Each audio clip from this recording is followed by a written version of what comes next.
히브리서 11장 17절 말씀. 아브라함은 시험을 받을 때에 믿음으로 이삭을 드렸으니 저는 약속을 받은 자로되 그 독생자를 드렸느니라. 저에게 이미 말씀하시기를 내 자손이라 칭할 자는 이삭으로 말미암으리라 하셨으니 저가 하나님이 능히 죽은 자 가운데서 다시 살리실 줄로 생각한지라. 비유컨대 죽은 자 가운데서 도로 받은 것이니라. 네. 우리의 믿음에 대해서 말씀하실 때에 꼭 아브라함에게 하나님이 시험을 했을 때 그 시험을 통과한 합격한 아브라함을 가르쳐서 아브라함은 믿음의 사람이라, 믿음의 선진이라, 믿음의 조상이라 할 만큼 믿음의 최절정을 가진 아브라함입니다. 사람으로서는 이런 믿음을 가지기가 참 힘든 그런 믿음을 가졌다 해서 아브라함은 믿음의 조상이라, 아브라함의 허리에서 나왔단 말은 아브라함의 믿음을 가진 자라 그 말입니다. 그러니까 우리는 아브라함이 어떤 믿음을 가졌기에 하나님께서 아브라함을 믿음의 조상이라 하셨던가. 여기 히브리서 11장 믿음의 장에서 아브라함의 믿음에 대해서 여기서 가르치십니다. 아브라함은 창세기 12장부터 창세기 25장까지 그 아브라함의 일대기가 다 기록되는데 롯과의 관계, 또 거기서 자기 이스마엘과의 관계, 또 이런 수많은 믿음의 행위는 많아서도 아브라함의 믿음을 대표적으로 말한다면 오늘 요 본문에서 말씀하신 아브라함이 시험을 받을 때 믿음으로 이삭을 드렸다. 창세기 22장에 아브라함이 이삭을 번제로 드리라는 그 명령에 순종한 이 사건을 두고 아브라함은 참 믿음의 사람이라고 최절정으로 확정을 합니다. 그러니까 창세기 22장에 있는 아브라함의 그 믿음은 행함의 믿음의 최후의 절정입니다. 왜 그런가 하면 자기 독생자 이삭을 번제로 드리라 할 때 거기에 기쁨으로 순종을 했기 때문에,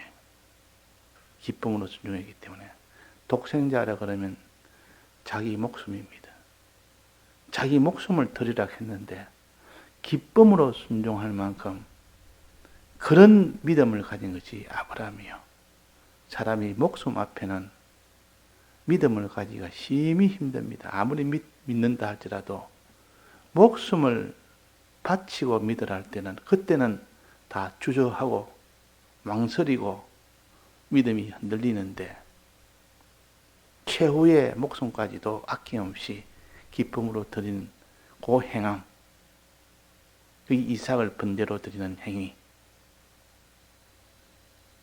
사실 독생자를 죽게 됐을 때 차라리 내가 죽는 것이 훨씬 낫다고 여기는 그 정도의 독생자입니다. 자기 목숨보다 더 귀한 것이 독생자 사랑입니다. 하나님 아버지도 독생자를 아낌없이 내놓으신 것이 예수 그리스도를 보내신 겁니다. 이런 사랑이 자기 생명을 바쳐 드리는 이런 사랑이만이 참된 사랑이라. 그만이 참된 사랑이라. 그래서 하나님이 아브라함은 독생자를 번제로 드리라 했더니 그대로 순종했다. 기쁨으로 순종했다. 그런 믿음이 참된 믿음이다. 그런 믿음이. 자, 그거는 마음으로 믿는 믿음입니까? 행하는 믿음입니까? 독생자를 드리는 것은 그냥 마음으로 믿으면 되는 거, 믿는 믿음, 마음으로 믿는 믿음입니까? 그렇지 않으면 자기가 행해야 되는 믿음입니까? 행하는 믿음 아닙니까? 독생자를 드리는 행위, 보통 행위가 아니고 자기 목숨보다 귀한 것을 드리는 그 행위라 그 말이에요. 보통 목숨을 드리는 그 행위라.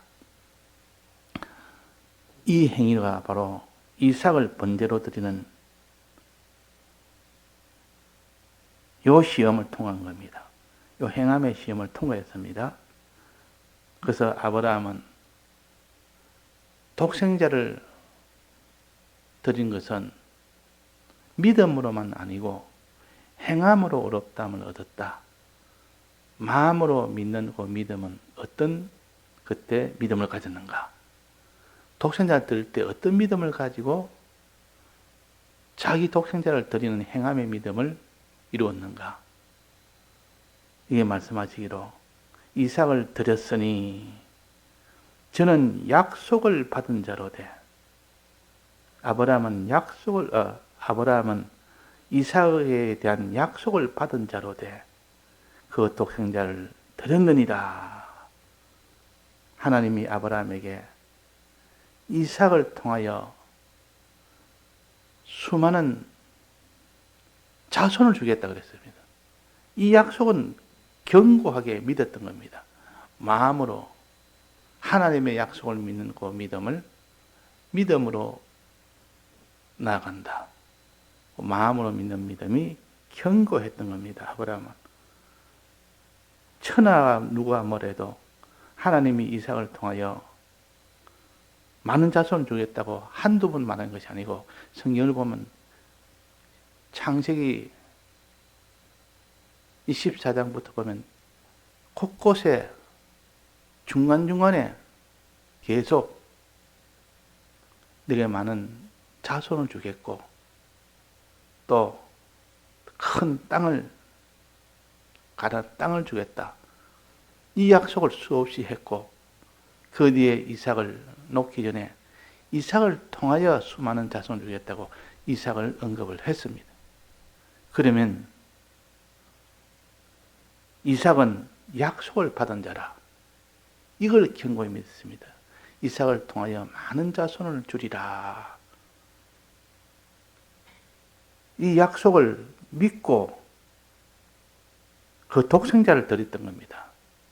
약속을 믿지 않고 드린 것이 아니라 약속을 믿음으로 독생자를 아낌없이 드릴 수 있었습니다. 이 약속은 많은 자손을 주겠다는 약속인데 여기 보면 저에게 이미 말씀하시기를 내 자손이라 칭할 자는 이삭으로 말미암으리라 한 이것을 믿은 겁니다. 그러면 번제라는 것은 하나님의 명령대로 죽이라는 것입니다. 죽이라는 것이요.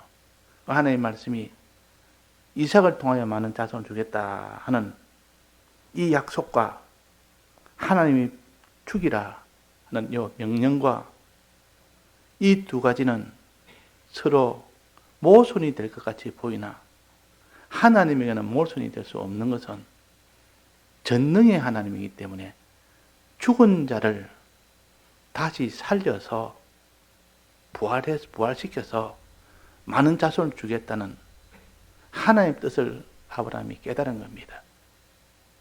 그래서 그 말씀하시기로 19절에 저가 하나님이 능히 죽은 자 가운데서 다시 살리실 줄을 생각한지라 하나님이 이삭을 번제로 죽었으면 그 뒤로 하나님이 부활을 시키다. 부활에 대한 소망, 부활에 대한 소망을 견고히 가질 수 있었습니다. 근데 비유컨대 죽은 자 가운데서 도로 받은 것이니라. 이 부활을 가르치는 거 아닙니까? 죽은 자 가운데서 다시 살리실 줄을 생각한디라. 죽은 자 가운데서 도로 받은 것이니라. 이거 다 부활을 가르칩니다. 하나님은 전능자이기 때문에 그분은 부활시킬 수 있는 하나님이시오. 없는 가운데 지으신 분도 하나님이시오. 죽은 자를 살리시는 분도 하나님이시오. 이분의 약속이라. 이 하나님이 번제로 죽었을지라도 그를 만인의 조상으로 세우기 위해서는, 많은 자손의 조상으로 세우기 위해서는 그를 살려야 된다는 것은 너무나 필연적입니다. 필연적 아닙니까? 죽은 자에서 어떻게 많은 자손이 나옵니까? 죽은 자 다시 살려야 되죠. 이 부활을 해야 되죠.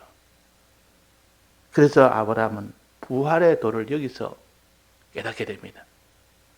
독생자를 번제로 드리라는 이 명령 속에 하나님께서 내가 명령에 순종하면 내가 살리겠다.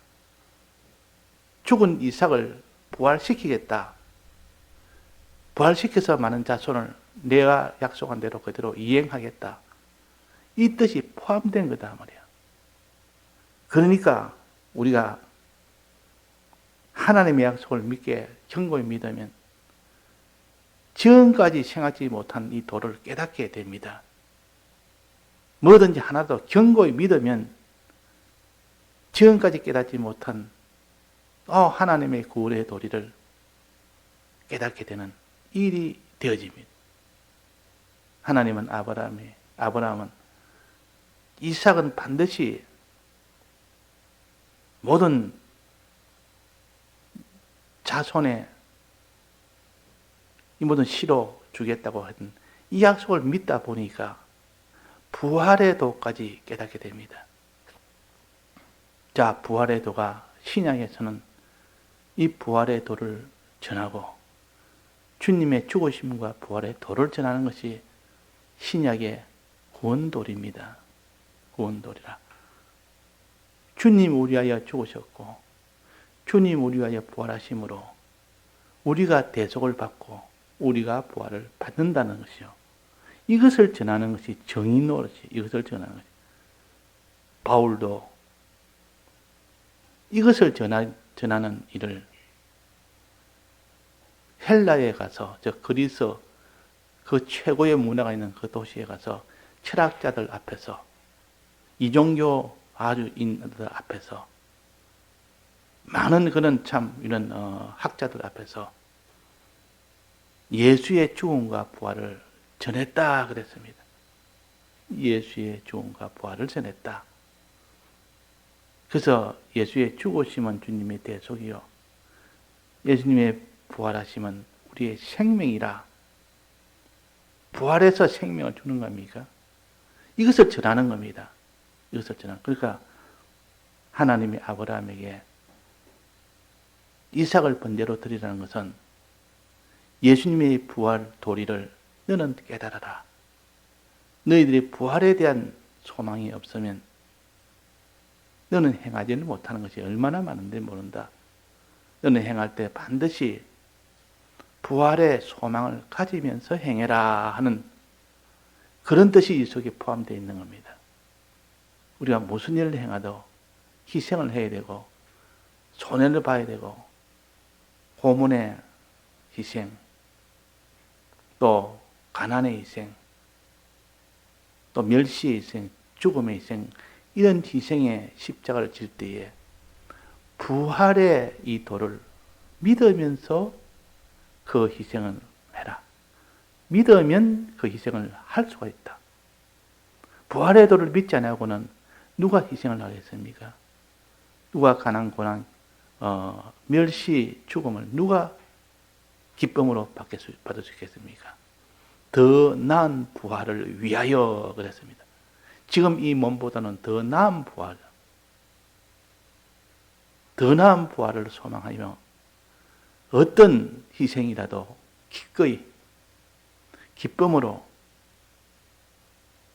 희생할 수가 있다는 것을 가르칩니다. 또 하나는 뭡니까? 지금까지 배운 것 중에 주님의 죽으심 뭡니까? 주님의 대속, 날 대속하시느라고 죽으신 대속을 믿는 그 믿음으로 너는 어떤 희생이라도 할 수가 있다. 그 희생은 아무나 하지 못하는데 두 가지. 첫째는 부활에 대한 소망, 두 번째는 예수님의 대속에 대한 사랑, 즉 예수님의 죽으심과 부활하심에 대한 요 믿음이 아니고는 그 사람은 자기의 목숨을 드릴 수 있는 그런 십자가는 질 수가 없다. 십자가 질 수 없다. 주님의 대속의 사랑은 이미 이루어진 주님의 역사요. 주님의 부활에 대한 소망은 앞으로 미래의 약속입니다. 미래의 약속을 믿는 이것도 소망이라고도 하고 그냥 이건 믿음이라고도 합니다.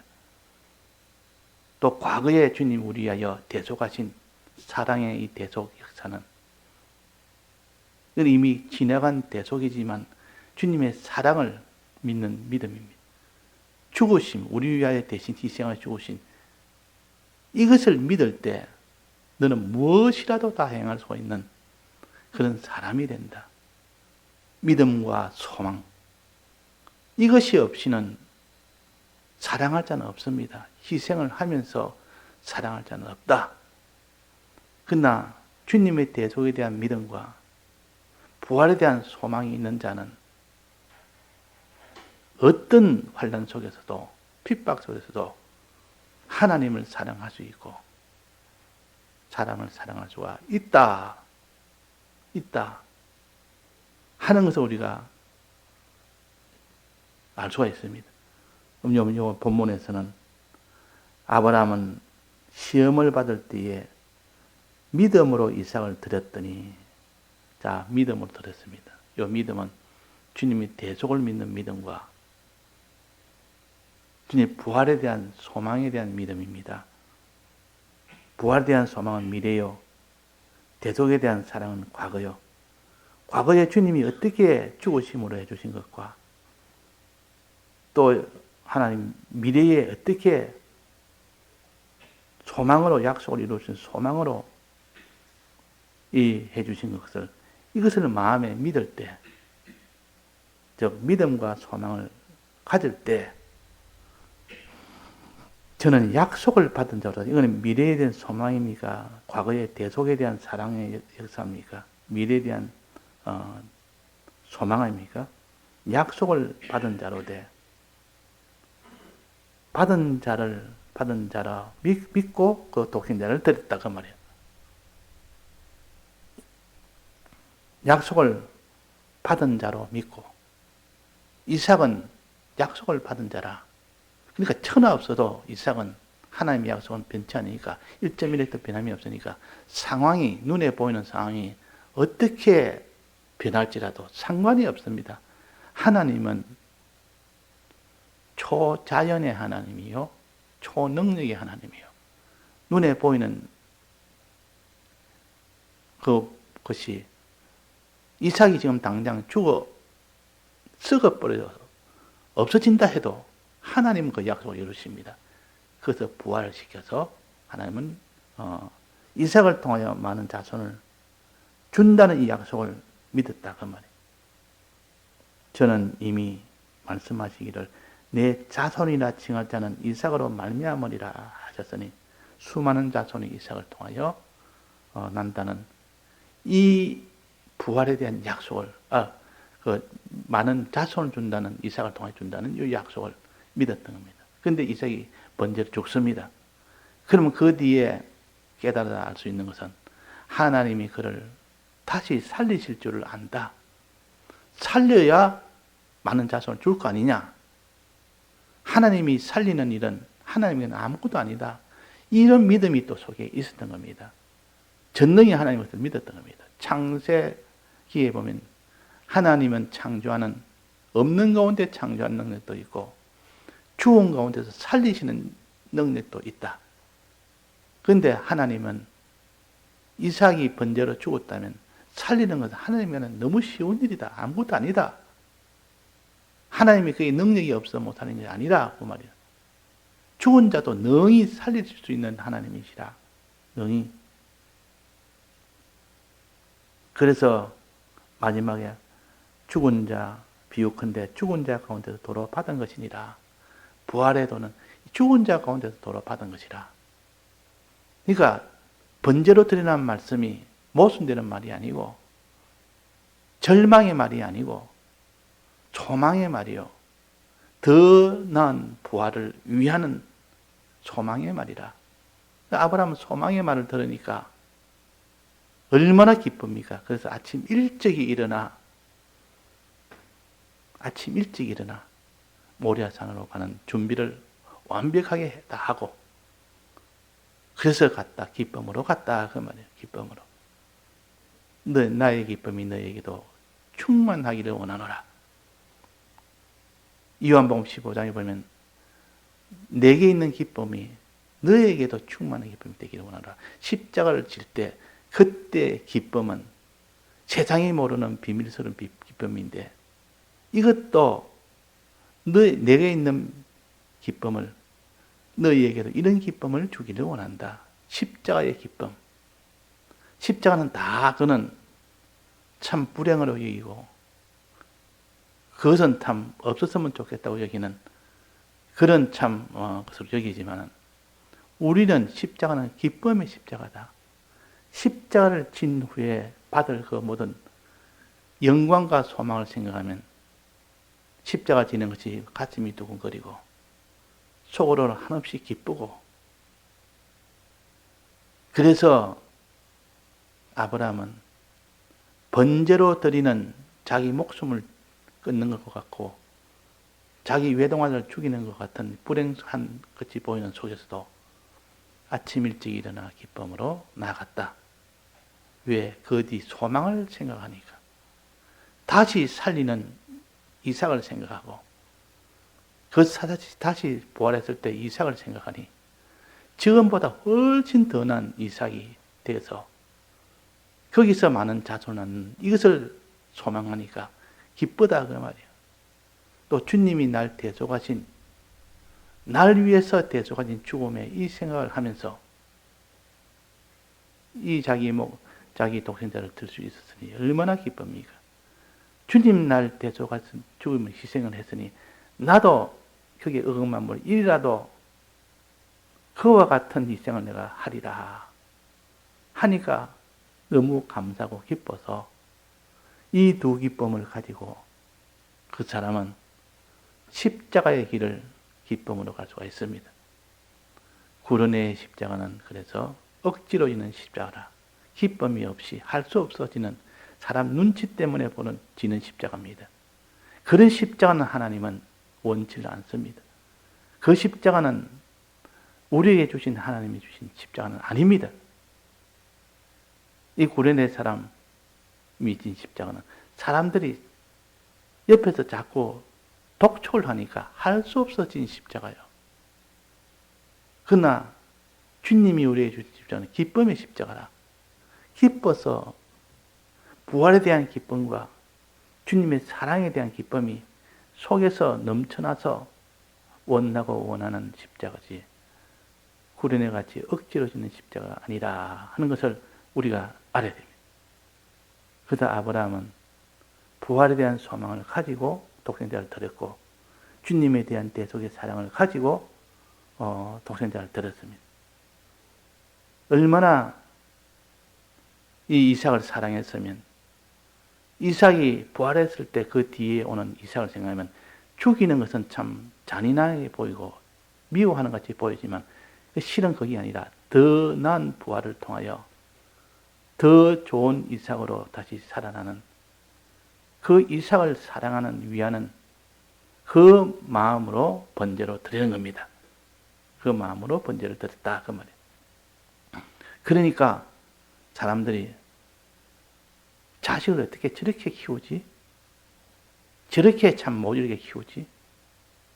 그러나 나중을 계산하는 데는 세상에서도 자식을 담을 때 회초리 하나 되는 것도 참 야박하게 보일지 몰라도 나중에 그가 참 믿음의 사람, 신앙의 사람이 되도록 하기 위한 그 회초리는 그를 사랑하는 회초리라. 그래서 하나님께서는 회초리를 아끼지 말아라. 이 말은 나중에 그가 믿음의 사람이 되도록 해라는 것이요. 우리의 사랑은 이런 겁니다. 주님이 우리를 사랑하는 것도 이런 것이요.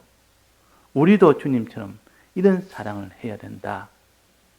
겉으로 보이는 육신의 사랑이 아니라 믿음으로 장성해가는 고면의 사랑을 위해서는 꼭 사람들이 불행처럼 여기고 야박하게 여기고 잔인하게 여길 만큼 되나 실은 그게 아니라는 것이요. 아브라함처럼 이삭을 사랑하는 자가 어디 있습니까? 그런데 사람들은 이삭을 번제로 드는 거 보면 야박하다, 잔인하다 할지라도 하나님의 사랑을 알고 부활의 이 도를 알기 때문에 아니라 나는 나보다 이삭을 사랑하는 자가 없다. 그렇게 합니다. 예, 다 같이 통성으로 기도하시다가 자유하시겠습니다.